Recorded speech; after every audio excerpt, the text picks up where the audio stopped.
জয় রাম, জয় গোবিন্দ। শরণাগতের স্বভাবই প্রেম ভক্তি জানিবেন।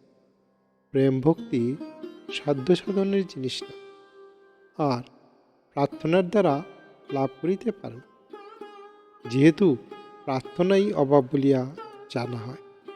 ভগবত পদে বাসনা বিনিময় করিতে হইলে ভোগ ঐশ্বর্যের পরিণাম হয়, প্রেম ভক্তি পায় না।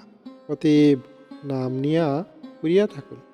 জীবদশা পরিহারে নিরময় প্রেমের আবরণে অবিচ্ছেদ জাগিয়া থাকিবে। ভগবানের অন্তরঙ্গ হইতে হইলে মনের এবং বুদ্ধির এবং শরীরের প্রলোভন বেগ সহ্য করিতে হয়।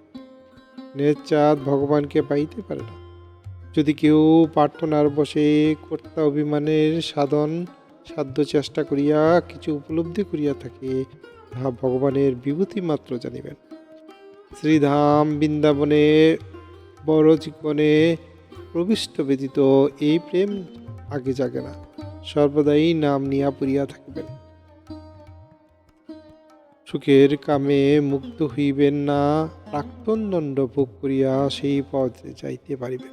শ্রী শ্রী রাম ঠাকুর বেদবাণী ৩য় খণ্ড ১৫৪ নং পত্রাংশ। হে গুরুদেব, আপনি সবার মঙ্গল করুন। জয় রাম, জয় গোবিন্দ।